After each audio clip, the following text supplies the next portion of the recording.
नमस्कार। बीएनएन के खास कार्यक्रम में जैसा कि हम लोगों ने कल वादा किया था कि राजनीतिक सरगर्मी अभी तेज है बिहार में, और खास करके जो विधानसभा बेनीपट्टी का क्षेत्र है वो अभी कोरोना संक्रमण का देश जूझ रहा है, लेकिन उसके साथ साथ एक और समस्या आन पड़ी है जो कि बाढ़ की समस्या है। और इस समस्या के बीच लगातार जनप्रतिनिधि जो तमाम पार्टी के प्रतिनिधि हैं इस लगातार दौरा कर रहे हैं और उन समस्याओं से निजात दिलाने का प्रयास कर रहे हैं। इसी कड़ी में हम लोगों ने आज एक खास कार्यक्रम जिसका नाम है कि कोरोना और बाढ़ के काल में कौन कितने पानी में, तो तमाम दल के प्रतिनिधि हमारे साथ जुड़े हुए हैं, जिनमें हम एक एक करके सभी का परिचय करवाएंगे। हमारे साथ विजय चौधरी जी कांग्रेस से जुड़े हुए हैं। इसके अलावा हमारे साथ खुशबू मिश्रा जी जो कि बीजेपी से हैं, वो हम जुड़ी हुई है। उसके अलावा हमारे साथ विनोद शंकर झा जो कि जदयू के प्रतिनिधि के तौर पर हमारे साथ जुड़े हुए हैं, और हमारे साथ आम आदमी पार्टी के राज यादव जी भी जुड़ेंगे, लेकिन किसी कारणवश नहीं जुड़ पाए हैं। और हमारे चीफ एडिटर कन्हैया मिश्रा जी भी हमारे साथ जुड़े हुए हैं। तो चीफ एडिटर कन्हैया मिश्रा जी लगातार क्षेत्र में दौरा कर रहे हैं और वो वहाँ की यथा स्थिति को लगातार अवगत होते रहे और जन समस्याओं को लगातार कवरेज करते रहे हैं। तो सबसे पहले सबों का सामूहिक बीएनएन में स्वागत तमाम प्रतिनिधियों का। स्वागत, बहुत बहुत धन्यवाद, आभार बीएनएन टीम को और सभी दर्शकों को।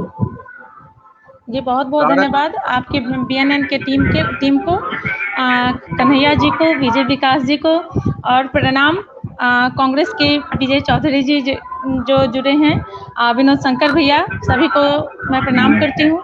और आज के इस लाइव प्रोग्राम में मैं सभी का हार्दिक अभिनंदन करती हूँ, स्वागत करती हूँ।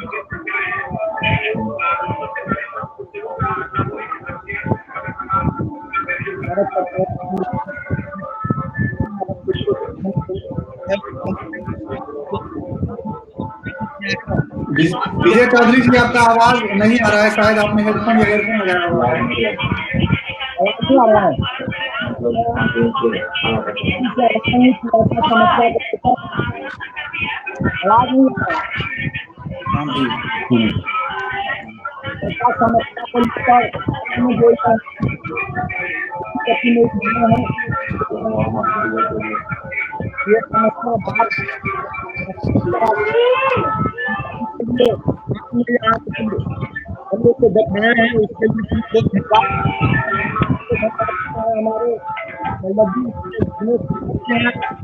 विजय चौधरी जी आप अपना मोबाइल को शायद कुछ करीब करें ताकि आपकी आवाज ठीक से सुनाई दे सके। अपने पास मोबाइल आपको ले आए।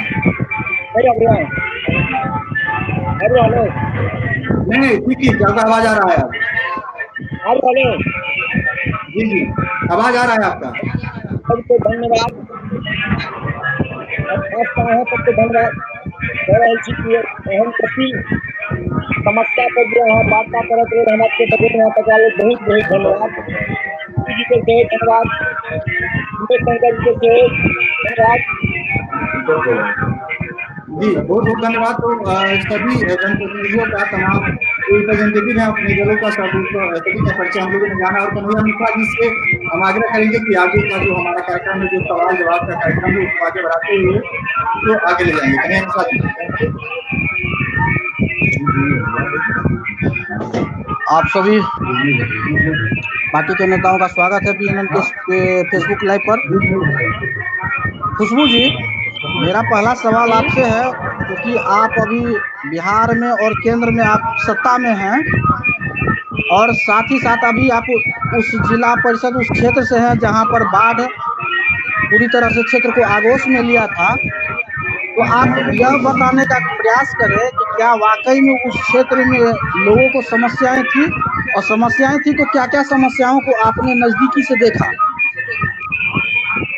जी समस्याएं तो अपार थी। मैं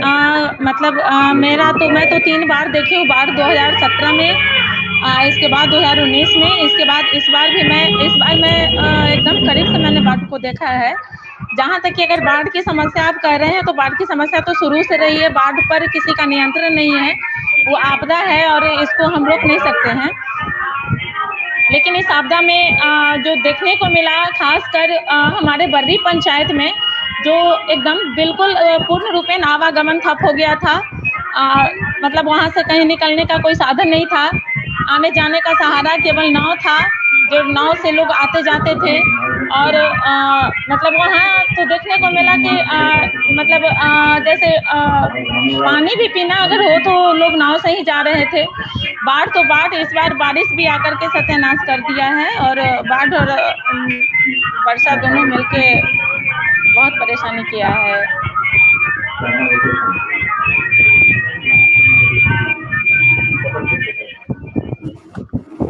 विजय चौधरी जी,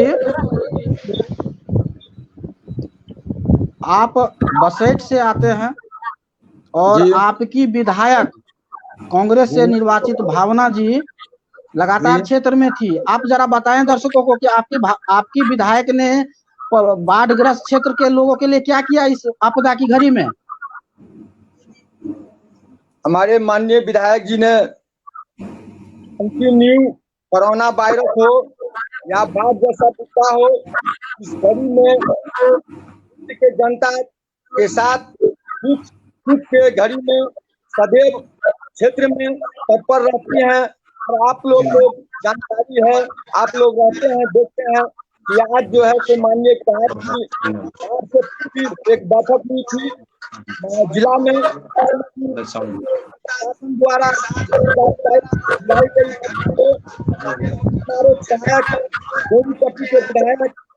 श्रीमती भावना झा जी ने जोर से उठाया कि जब बाढ़ का समय आता है तब सरकार की आंखें खुलती है। सरकार की आंखें तब खुलती है जब समय आ जाता है जून महीना में, जबकि उस समय में बरसात का समय आ जाता है, उसमें काम नहीं होता है बांध में। हमारे विधायक ने उठाया था, सरकार से मांग किया था कि 3 महीना पहले मार्च के समय में आप बाढ़ का जो है तो निदान के लिए काम शुरू करना चाहिए। लेकिन ये डबल इंजन का सरकार जो है मोदी जी और नीतीश कुमार जी का, ये कान में खोई हुई है, इनको कोई वास्ता नहीं है आम जनता से, न कोई तरह से। आज हमारे जिला में 4 मंत्री हैं लेकिन एक भी मंत्री दिखाई नहीं देते हैं।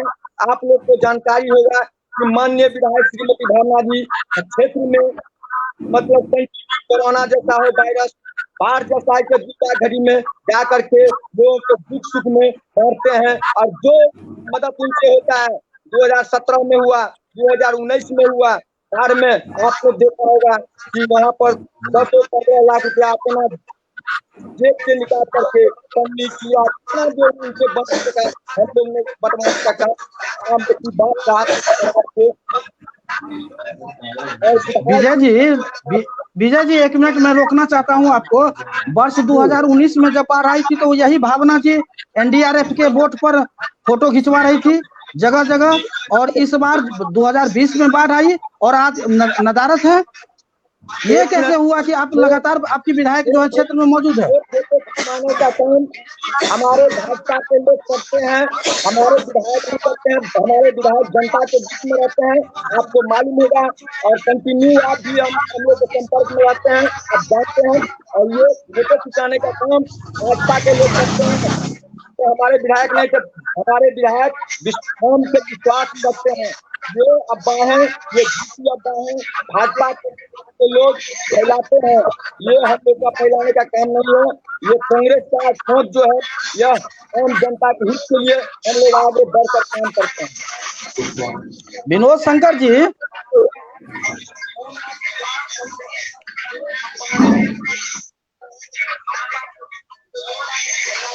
विनोद शंकर जी आवाज आ रही है?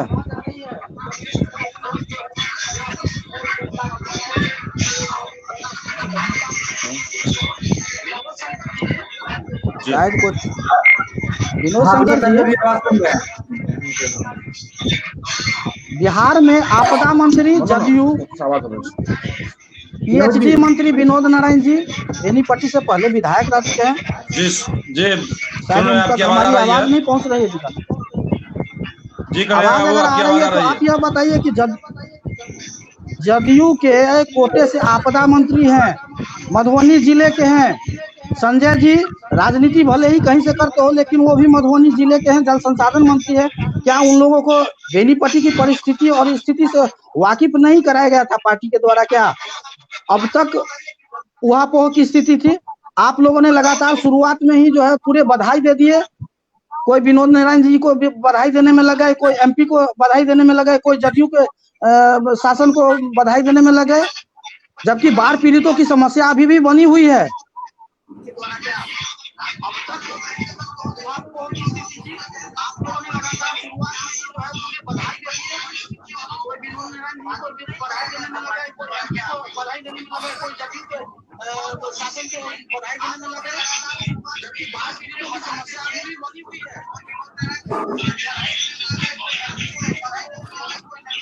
जी कन्हैया जी, बात ऐसी नहीं, यहाँ से पल पल की जानकारी जो भी निचले स्तर से जिला सचिव के नाते मेरे द्वारा या पार्टी के अन्य प्रतिनिधियों द्वारा जनता की जो भी समस्याएं थी या बाढ़ आपदा की, वो 10 जुलाई से लगातार जो बाढ़ बड़ी पंचायत और यहाँ के पश्चिमी क्षेत्र में जो पानी का जो हाल था, वो पल पल की जानकारी दी जा रही थी। लेकिन परेशानी थोड़ी यह हुई कि यहाँ का जो आपदा रिपोर्ट था, आकलन रिपोर्ट, वो थोड़ा सा विलंब जो है सो मंत्रालय में गया, सचिव के पास गया, और इस कारण से मधुबनी जिला का नाम जो है सो 2 दिन के बाद मधुबनी जिला का नाम इसमें शामिल किया गया। यह पार्टी के कारण या हमारे मंत्री के कारण नहीं, यहाँ पर थोड़ी सी समस्याएं जो थी निचले प्रशासन से के रिपोर्ट विलंब से जाने के कारण थोड़ी सी आपदा में मधुबनी जिला का नाम आया। तो आपने देखा होगा इस बार जो हम शुरू से ही बांध की जो स्थिति है, उसकी आयतन स्थिति हम हर बांध पर पश्चिमी क्षेत्र में घूमकर एक रिपोर्ट देकर विभाग से जहां तक संभव लगा मरम्मतीकरण किया गया, और मरम्मतीकरण अभी तक जारी है। जहां वर्तमान में रेंज कट से कुछ परेशानी हुई, उस रेंज कट को विभाग के द्वारा कहकर यहाँ के जो इंजीनियर्स हैं, इंजीनियर को कह करके लड्डू जी अभी आप इंजीनियर कर बांध का मरम्मतीकरण किया गया। लड्डू जी आज हम बांध पर नहीं बैठे हैं बांध की चर्चा के लिए।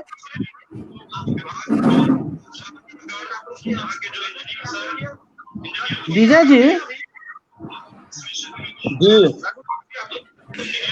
क्या बाढ़ में इस बार स्थानीय विधायक भावना जी का कोई कर्तव्य नहीं बनता है? वो सिर्फ इस इंतजार में है कि मधुबनी को कब बाढ़ ग्रस्त घोषित किया जाए, और सिर्फ नहीं घोषित हुआ तो एक न्यूज एजेंसी का स्क्रीनशॉट लेकर के ट्वीट कर देना। क्या यही विधायक का कर्तव्य है? जवाब दें।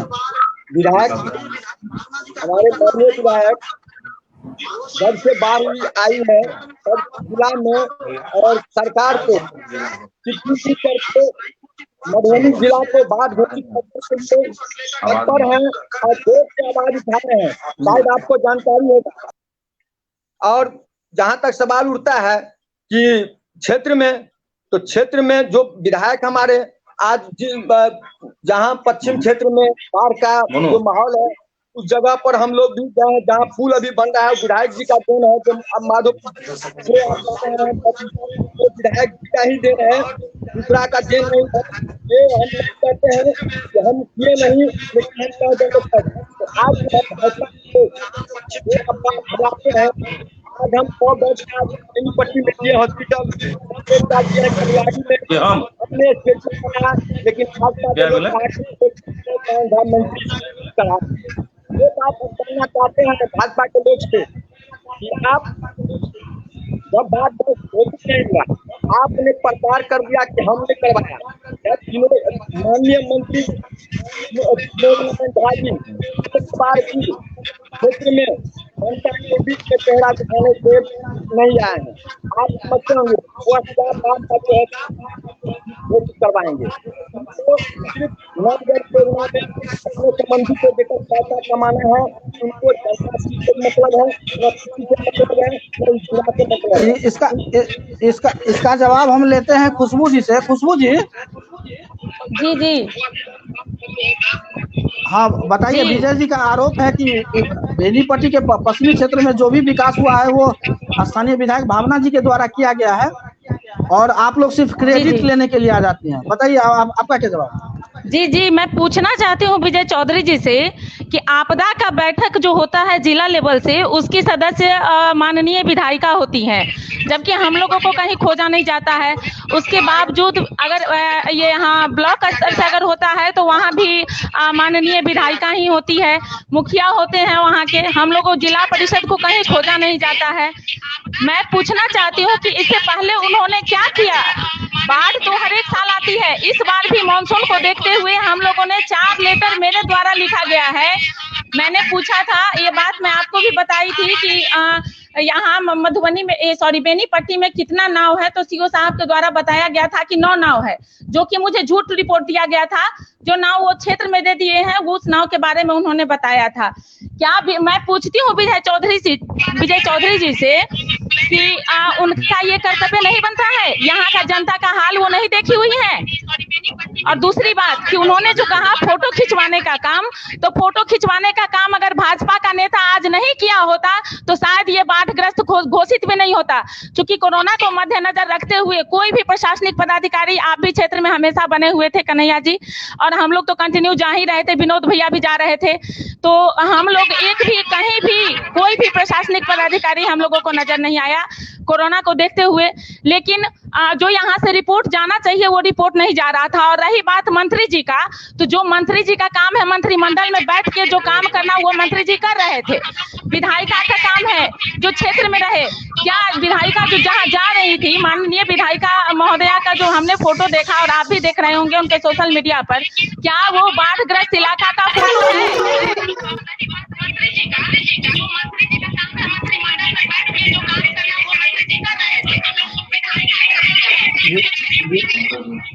बाढ़ पूर्व जो तैयारी होती है, उस तैयारी पर क्या आवाज उठता है? एक विधायिका विधानसभा में आवाज उठा सकती है, हम लोग जिला लेवल तक आवाज उठा सकते हैं, और जब करते हैं तो क्रेडिट की बात, ये तो शोभा नहीं देता एक विधायिका को कि एक जिला परिषद को बोलती है कि वो क्रेडिट का काम कर रही है, या हम लोगों को बोला जा रहा है। हम लोग तो जो कर रहे हैं अपने स्तर से, जितना मेरा हमको बन पड़ता है हम लोग कर रहे हैं। आज भाजपा या कहिए या फिर जिला परिषद की सदस्य का नाम लेकर के कहिए, हम लोग को जितना बन पड़ता है हम लोग करते हैं। उनको तो उत्साहित करना चाहिए, प्रोत्साहन देना चाहिए कि आप लोग जैसी महिला कर सकती है तो हम क्यों नहीं कर सकते। मैं एक महिला, तो क्या वो महिला नहीं है? इतना कुछ होने के बाद भी क्या खुशबू जी, बाढ़ पीड़ित का दर्द कुछ कम हुआ है? देखिए, मेरे स्तर से जो बन पड़ा मैंने किया। मेरे स्तर से जो भी बन पड़ा, करीब 150 पॉली सीट का व्यवस्था मैंने सीओ साहब को कह के, और जो बाढ़ पीड़ित हैं, जैसा कि आप देख रहे हैं नवगाछी है, मतलब उधर पश्चिमी साइड में आप देख रहे हैं कि जहां बाढ़ का पानी चला जाता है तो बाढ़ का पानी उतरने के बाद उसका घर गिरने लगता है, तो पॉली सीट का व्यवस्था हमने करवा दिया।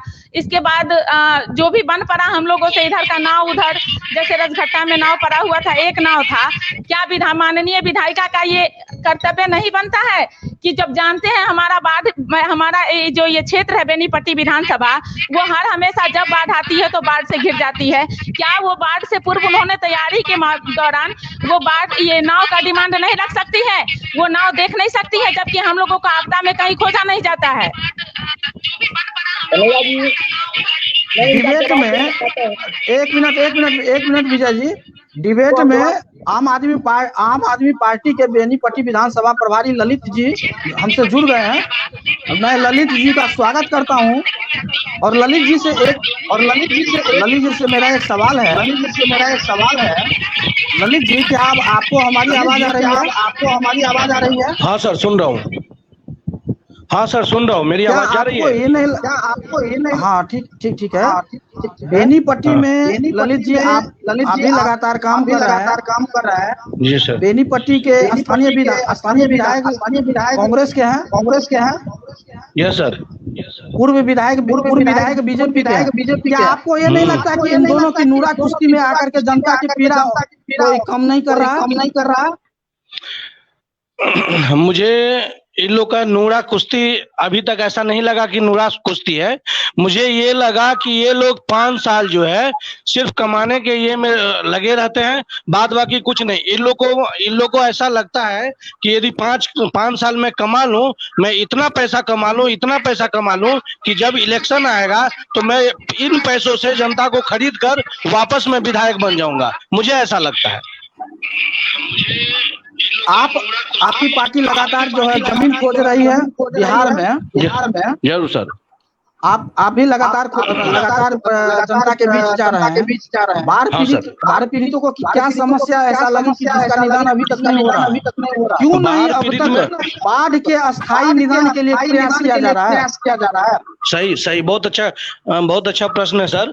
बाढ़ क्षेत्र में मैंने काफी दौरा किया। जो मैंने 12 साल पहले जो बर्री पंचायत में मैं गया था, और जो एक पत्थर के पुला, मतलब ये जो ये जो होते हैं पॉल जो होते हैं, पॉल, जिस पॉल पे आते जाते थे 12 साल पहले, मुझे लग रहा आज वही पॉल पे लोग जो बता रहे थे वो तो पानी के अंदर था, आज भी उसी पॉल पे आते जाते हैं।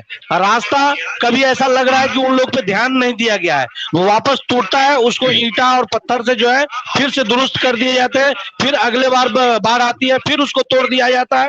लोग ऐसे ही फंसे रहते हैं। वहां के तो लोग ऐसा लग रहे हैं कि सिर्फ जो है वो लोग 6 महीना बाढ़ में रहते हैं, बाढ़ के पानी से घिरे रहते हैं, और 6 महीना कमाते हैं। फिर और 6 महीना कैसे कमाते हैं? वो बाढ़ के पानी में जब रहते हैं तो उसी कमाई को 6 महीना कमाते, बस खाने के लिए वो लोग जिंदा है, बाद बाकी कुछ नहीं। वो लोग के लिए कोई व्यवस्था ही नहीं लग रहा है। लड्डू जी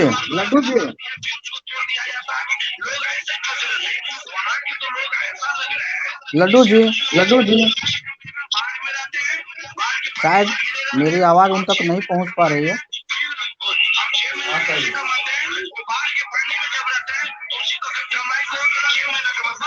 विजय जी, आपने आम आदमी पार्टी के नेता ललित जी को सुना। उनका सीधा आरोप है कि यहाँ के लोग चुनाव जीतते हैं 5 साल कमाने के लिए। क्या कहना है आपका? देखिए, उनको हमको यही जवाब देंगे जी, पहुंच पा रही है। तो एक तराजू में तोड़ने का काम या नहीं करें, सबों को एक तराजू में तोड़ने का काम नहीं करें। इससे पहले भी हमारे स्वर्गीय वीर घाटी थे, जो बिहार में उनका नाम है। मधुबनी जिला में विपक्ष हो, जो पार्टी का आदमी हो, सब उनके नाम पर जो है ईमानदारी का डब्बा। ललित जी का आरोप जो है सो सरासर गलत है। पहले भी उन्होंने शासन बिहार में जो पूर्व 15 साल पूर्व पहले जो शासन था, उन्होंने देखा था कि बांध की स्थिति और बाढ़ की स्थिति क्या रहती थी, और वर्तमान में जो सरकार कर रही है अभी बात की बेटी है।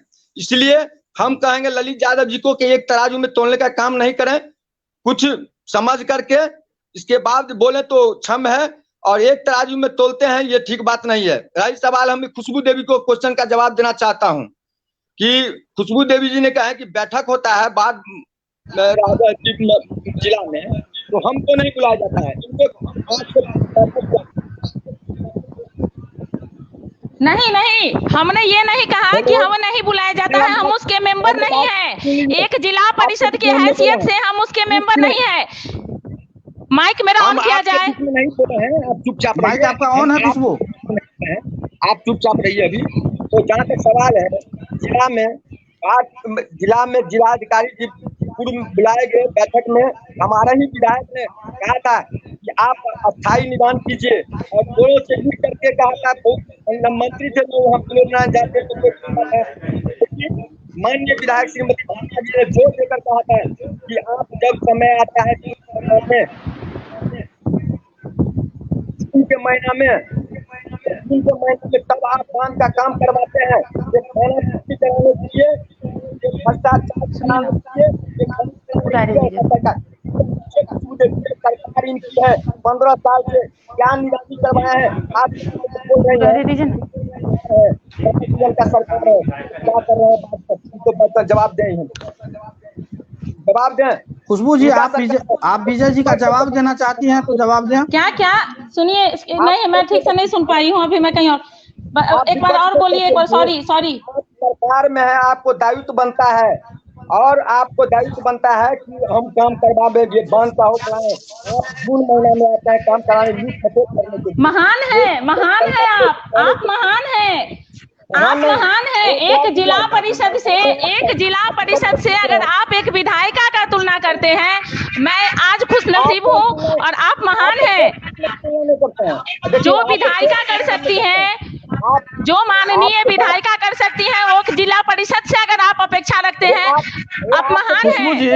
और दूसरी बात विरासत में मिली सियासत वाली बात मत कीजिए विजय जी, आप जुगेश्वर जी का नाम मत लीजिए, आप माननीय जुगेश्वर जी का नाम मत लीजिए। भावना जी आज अपने बदौलत वोट जीती हुई है, आज भावना जी अपने बदौलत जीती हुई है। खुशबू जी जी विजय जी का एक सवाल तो बहुत वाजिब है कि आखिर बांध पर इतना मजबूत क्यों कैसे बन जाता है कि हर बाढ़ के समय में बांध दरक जाती है।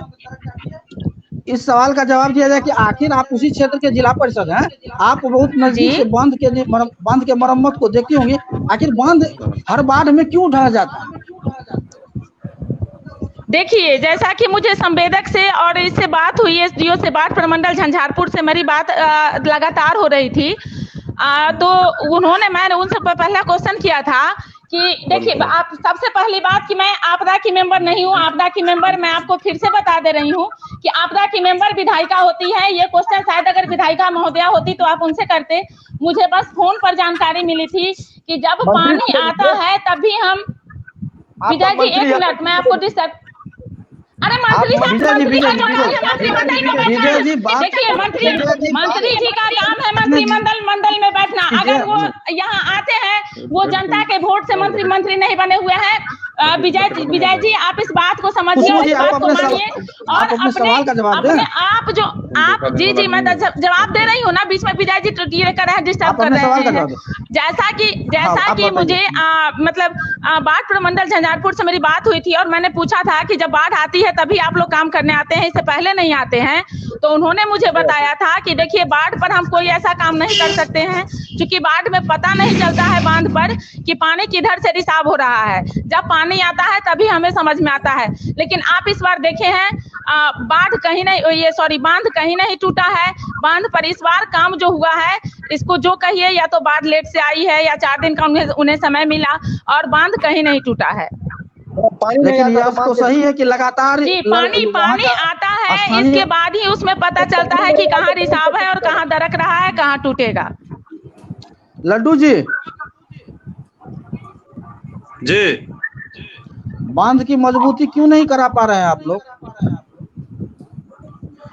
बांध के मरम्मतीकरण और मजबूतीकरण लगातार विभाग द्वारा जा रहा है। जैसे कि आप जाने कि ये बरसात का मौसम है और बरसात के मौसम में जैसे बारिश ऊपर से होती है और जो नदी का जल स्तर बढ़ने से जो दबाव आता है, इस सब से जो भी रिसेंट उसमें मरम्मतीकरण की जरूरत होती है, रेनकट होता है, वो सब निरीक्षण करके, हमने व्यक्तिगत निरीक्षण करके जो विभाग के बड़ी अभियंता हैं उनको दे करके, जानकारी दे करके सारा मरम्मतीकरण किया गया और अभी भी कर, जिसका परिणाम आप देखे होंगे कि जिस तरह से वाटर लेवल प्रेशर में था विगत 2-3 बार में, आप देखे होंगे कि इतना प्रेशर में बांध 5-6 जगह टूट जाता था। लेकिन इस बार आप देखे होंगे कि विभाग जूनियर इंजीनियर से लेकर के एसडीओ और उनके एग्जीक्यूटिव इंजीनियर सारे तत्पर थे, प्रॉम्प्ट रिप्लाई दे रहे थे। जहां भी बांध की कहीं भी त्रुटिपूर्ण समस्या आती थी, क्षतिग्रस्त होने की समस्या आती थी, लीकेज की, स्पिलेज की समस्या आती थी, एट रैंडम वहां पर ट्रैक्टर और जो भी है संसाधन लेकर के,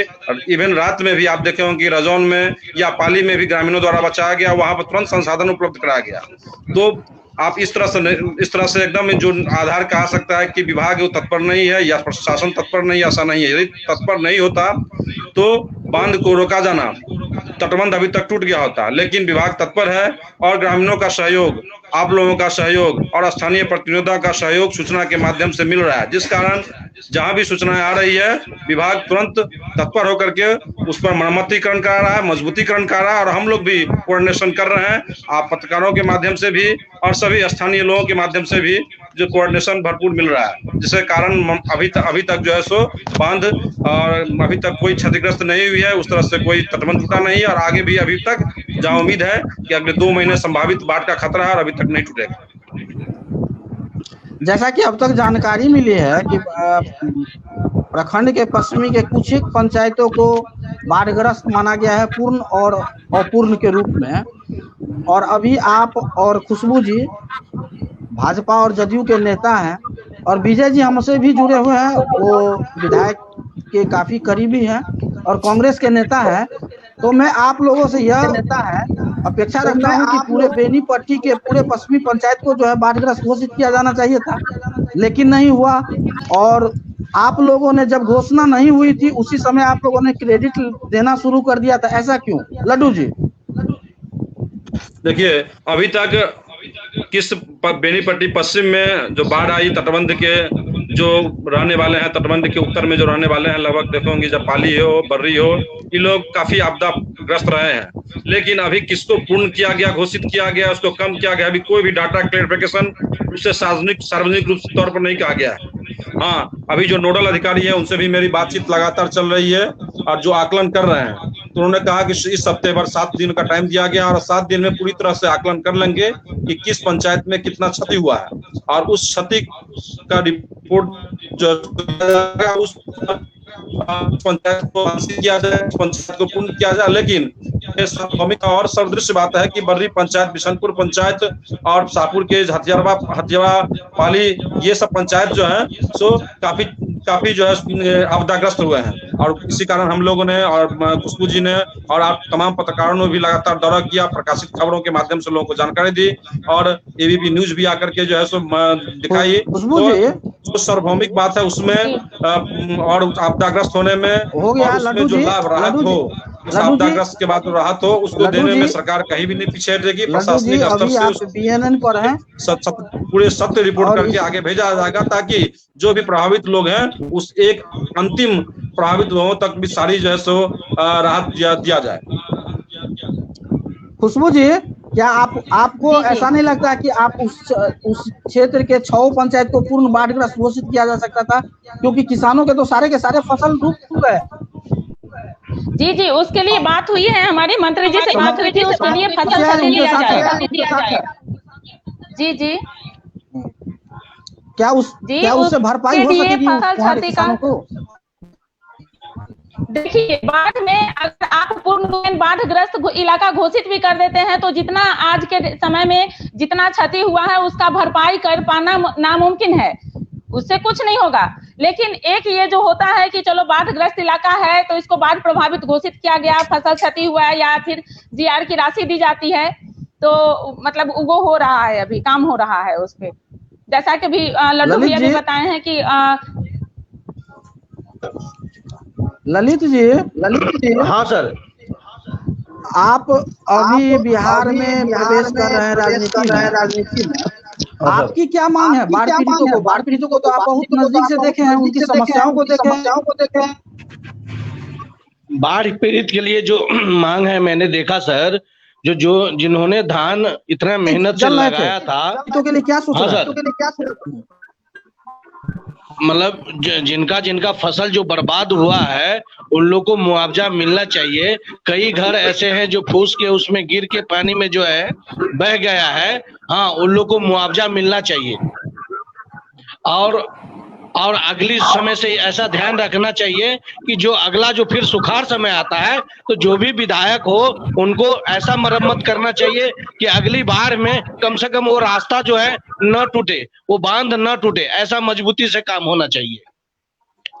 विजय जी, बर्री पंचायत का और बिशनपुर पंचायत के कहीं सड़क टूट गया, चनपुरा से धनुषी जाने वाला रास्ता नहीं है, जबकि आपके विधायक तो लगातार कह रहे हैं कि उन्होंने सड़क के मामले में एक ऐतिहासिक काम किया है पूरे बेनीपट्टी विधानसभा में। ऐसा फिर क्या हुआ कि वहां तक जाने के लिए अब पहुंच पथ नहीं है? इसे देखा जाए कि जो बेनीपट्टी में वर्षों बाद हमने गिना देंगे आपको गिना देंगे रोड। और जो घाटन हुआ है जहाँ पर मतलब लगा है, ये खुशबू देवी जी कहे कि ये शिला पर देते हैं,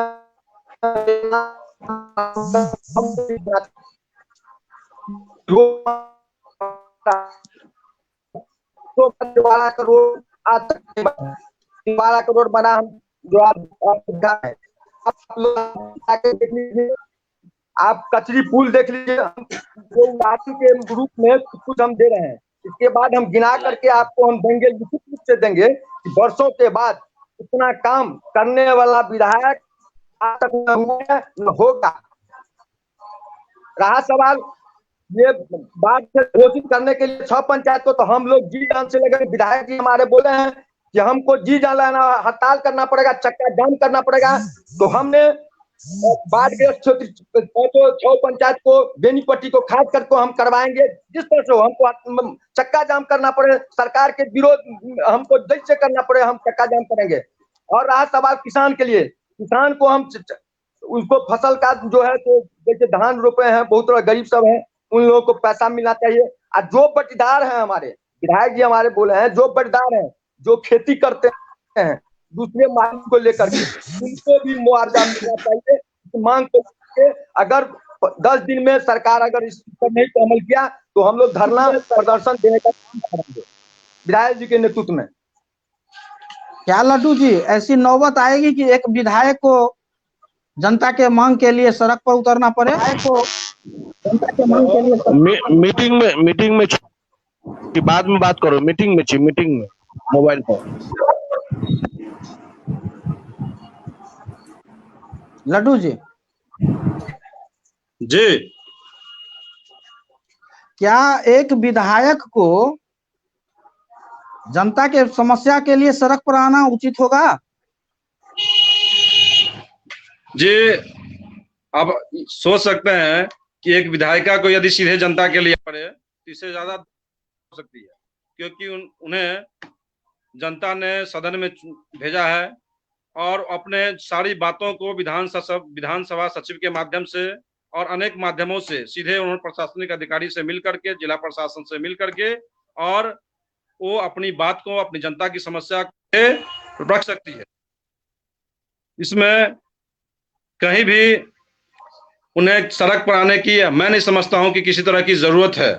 ऐसे लोकतंत्र में उनका अधिकार है और जो भी लोकतांत्रिक तरीके से वो अपनी पार्टी के स्तर से या अपने स्तर से, विधायिका के होने के स्तर से वो सड़क पर आ सकती है।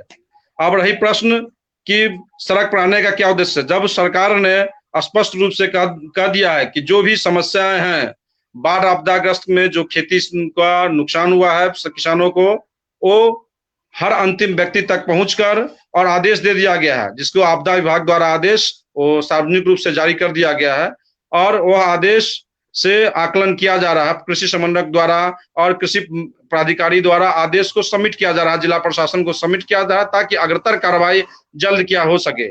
उसका जो क्षतिग्रस्त हुए, घर का क्षतिग्रस्त हुए, या जो आपने देखा होगा कि जो भी अभी तक बाढ़ के कारण जिनकी मृत्यु हुई है, उसको विदिन 12 घंटे के अंदर बुला करके उनको चेक दिया गया। तो इतनी तत्परता आप पहले किसी भी शासन में नहीं देखे होंगे। अब बात अस्थायी समाधान की जहां बात कही उन्होंने, या तटबंध की बात, तटबंध या अस्थायी समाधान के लिए अभी माननीय संजय झा जी जो अभी हाल में ही उन्होंने स्टेटमेंट दिया कि हाई डैम बांध निर्माण के बारे में और नेपाल से जो भी कोऑर्डिनेशन हो सकता है इसके बारे में वो सोच रहे हैं। तो जो भी उच्च स्तरीय से रिपोर्ट आएगा, मंत्रालय से रिपोर्ट आएगा, उसको ऐसा प्रयास किया जाएगा सरकार की ओर से कि आगे इस इलाके में, इस क्षेत्र में बाढ़ नहीं आए, या आए तो बहुत कम से कम लोगों को क्षति हो।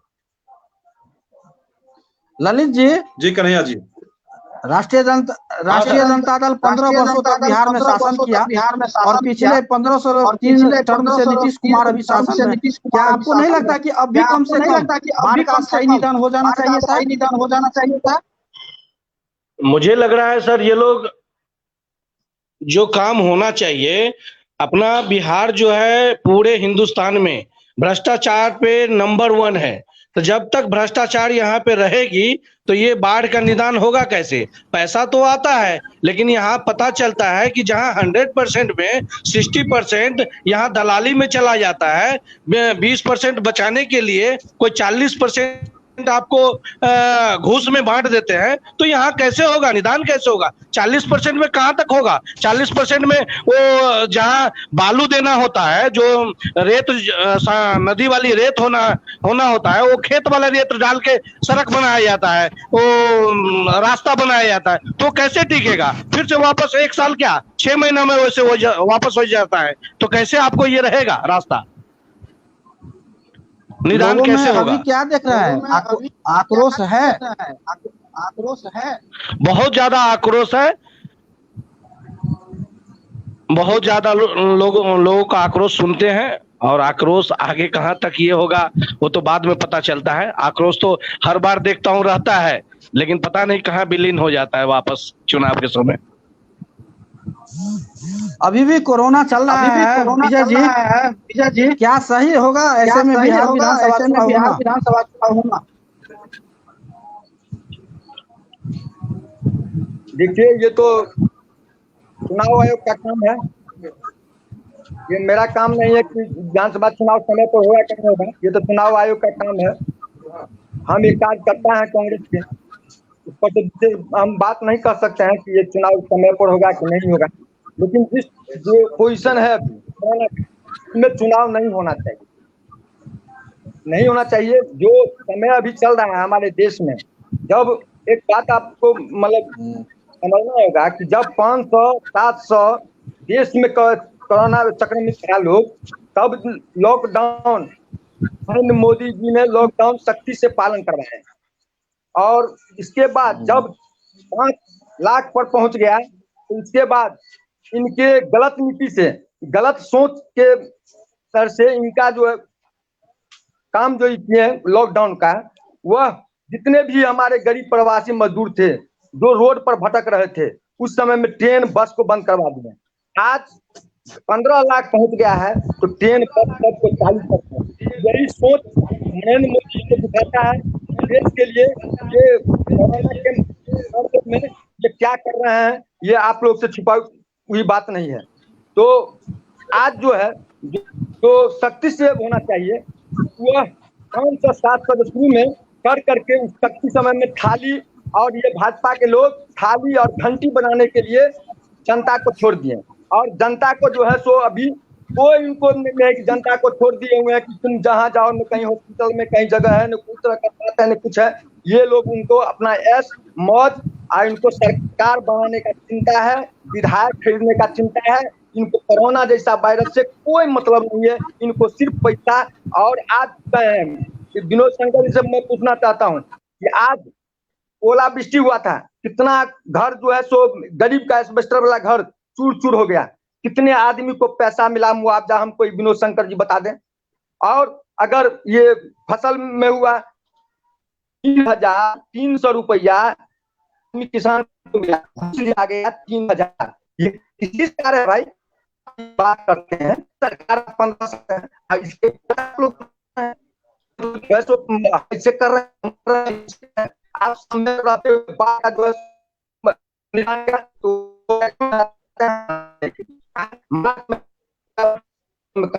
है अभी बारिश नहीं टूटा, अगर 2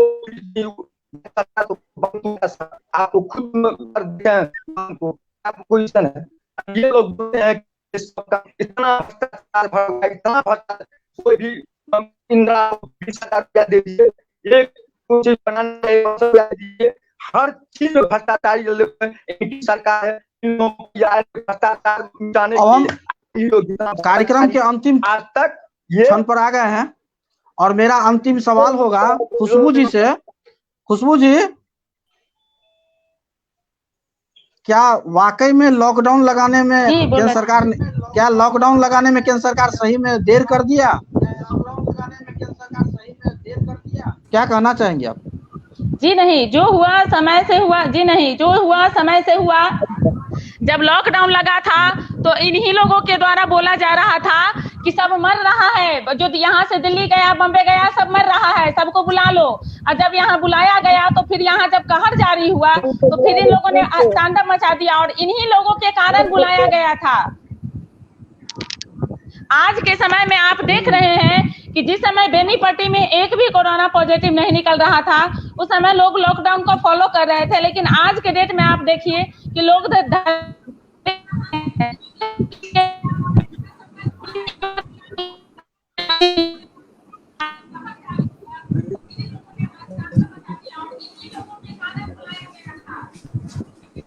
ललित जी, आपका क्या कहना है? क्या वाकई में केंद्र सरकार ने लॉकडाउन डेट से किया? जी सर, केंद्र सरकार जो है, जो भी आज कोरोना आज बढ़ने का जो भी ये है, जो केंद्र सरकार की गलती से हुआ है। जिस समय कोरोना मतलब उनको लॉकडाउन करना चाहिए, 10 दिन का समय देना चाहिए था प्रवासियों को, क्योंकि अपने घर जाने के लिए, क्योंकि उस दौरान जो था सिर्फ कोरोना जो बाहर से विदेश से लोग आते थे उनके अंदर ही था, और यहाँ पे प्रवासी जो थे वो लोग छुआछूत नहीं हुए थे।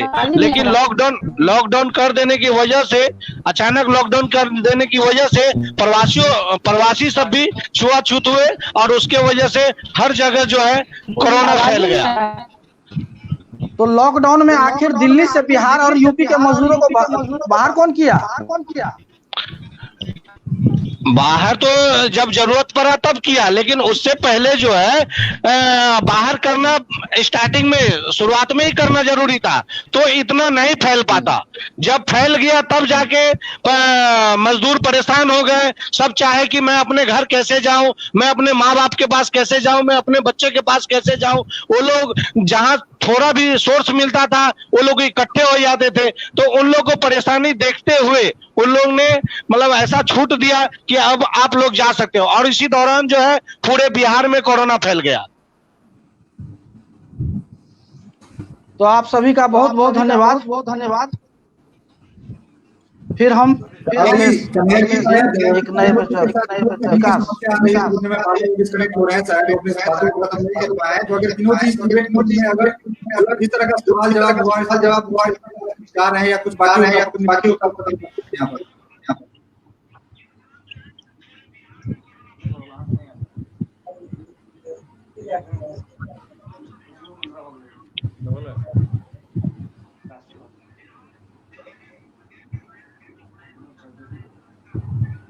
विनोद शंकर जी क्या शायद कुछ तकनीकी समस्या फिर से हमारे साथ खुशबू मिश्रा जो कि बीजेपी प्रतिनिधि के तौर पर हैं, उनका 9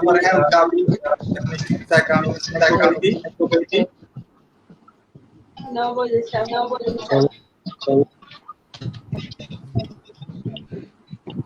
हाँ, खुशबू जी कुछ कहना चाह रही हैं? अंतिम समय में है,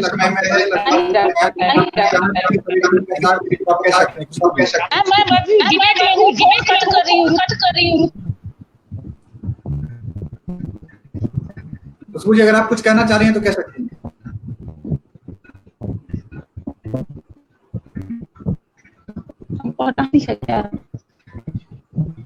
खुशबू जी आप कुछ कहना चाह रही हैं?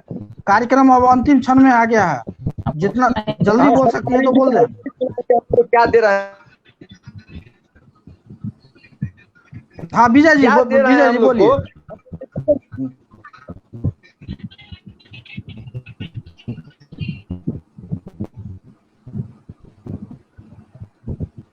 जो बोलिए ना, झूठ का पुलिंदा तो है, आप सोचते रहिए। बहरहाल कार्यक्रम अब समाप्ति की ओर आ रहा है। विकास जी, तो बीएनएन के खास कार्यक्रम का आज पहला दिन था, जिसे कि आप लोग हमने बताया था कि हम लोग अभी कल ट्रायल पे थे और उसका हम लोगों ने आज सदुपयोग किया है। तमाम दल जो कि आपको बता दें कि खुशबू मिश्रा जी जो बीजेपी से थी, वहां पे हमारे साथ जुड़े थे विनोद शंकर जी जो कि हाल ही में उन्होंने जदयू की सदस्यता ली है। इससे उसके अलावा हमारे साथ ललित राज यादव जो कि आम आदमी पार्टी के प्रतिनिधि के तौर पर वो हमसे जुड़े। उसके अलावा बीएस चौधरी जी जो कि कांग्रेस के प्रतिनिधि के तौर पर जुड़े हैं और मजबूती से अपने पक्ष को यहाँ पर उन्होंने रखा है। हम लोग जल्द और नए कार्यक्रम इसी कार्यक्रम की अगली कड़ी को भी सामने लाएंगे, नए मुद्दों के साथ सामने आएंगे और नए गेस्ट को भी और आपके समक्ष रूबरू करवाएंगे। और जैसा कि हम लोगों ने लगातार आपसे वादा किया है और भरोसा दिलाया कि बीएनएन हमेशा निष्पक्षता के साथ आप लोगों के समक्ष मुद्दों की बात करेगी, जनहित की बात करेगी और जिससे जनता का सरोकार है उन विषयों को लेकर के आपके सामने आएगी। तो आज के कार्यक्रम से हम लोग विदा लेना चाहेंगे और धन्यवाद तमाम प्रतिनिधियों का हम देना चाहेंगे जिन्होंने बहुमूल्य समय को निकालकर हमारे साथ जुड़े। ललित जी, खुशबू जी, आप लोग का बहुत बहुत धन्यवाद। ओके, जय हिंद सर, जय हिंद। विजय चौधरी जी, बहुत बहुत धन्यवाद हमारे साथ लाइव में जुड़ने के लिए। आपने जिस तरह से मजबूती के साथ अपना पक्ष को रखा है, फिर से हम चाहेंगे कि आप अगली कड़ी में हमारे साथ जुड़े। धन्यवाद। तो बीएनएन का कार्यक्रम लगातार यह चलता रहेगा। आप लोगों को बता दें कि चुनाव के मद्देनजर ये कार्यक्रम हम लोग लेकर के आए हैं। एक नियमित अंतराल पर, नियमित रोज तो नहीं हम लोग लेकर के आएंगे, लेकिन एक नियमित अंतराल पर हम लोग नए गेस्ट को, नए मेहमान को बोलने का यहाँ पर मौका देंगे। और किन्हीं को लगता है कि हम भी इस डिबेट में शामिल हो, तो क्यों शामिल हो इस डिबेट में, ये भी जानकारी हमें दे। हमारा नंबर हमारे फेसबुक पेज पर, हमारा वेबसाइट पे सारा संपर्क सूत्र, तमाम माध्यम डाला हुआ है। आप हमसे संपर्क कर सकते हैं, हमारे चीफ एडिटर कन्हैया मिश्रा जी से संपर्क कर सकते हैं। इस तरह के डिबेट में शामिल होने के लिए और मुद्दे को हम तय करेंगे, उस मुद्दे के अनुसार आपको हम आमंत्रित करेंगे। तो फिलहाल इस कार्यक्रम के लिए कन्हैया जी हम लोग को विदा लेना चाहिए। बहुत बहुत धन्यवाद विकास जी। तो आज के कार्यक्रम का समापन हम करने जा रहे हैं। आप लोग के बहुत बहुत धन्यवाद। बहुत सारे लोग जुड़े हैं, बहुत सारे लोग उन्होंने कमेंट भी किया है, समस्याओं से भी अवगत कराया है। सौरभ चौधरी जी भी लिखे हैं, सुभाष कुमार जी कमेंट किए हैं, दीपक चौधरी जी कमेंट किए हैं, बिरबल यादव जी, सचिन जी, चंदन मिश्रा, राकेश जी, रंजीत पासवान जी, सुधीर झा जी वो भी कमेंट किए हैं। साथ ही राकेश कुमार, नजीम अंसारी, राजू कुमार राय, सभी लोगों का धन्यवाद जो लगातार बीएनएन को आप लोग फॉलो कर रहे हैं। अजय झा, मोहम्मद नशीर, रजनीश दीपक, रजनीश कुमार जी और तमाम लोगों का बहुत बहुत धन्यवाद जो इस लाइव को लगातार देख रहे थे और वॉच करते हैं, इंतजार करते हैं बीएनएन के कार्यक्रम का, बीएनएन के खबरों का। हम लोग लगातार इस तरह के कार्यक्रम को लेकर के आएंगे। मैं इस बात को फिर से दोहरा रहा हूँ, फिलहाल इस लाइव को खत्म कर रहा हूँ। देखते रहिए आप लोग बीएनएन न्यूज। धन्यवाद।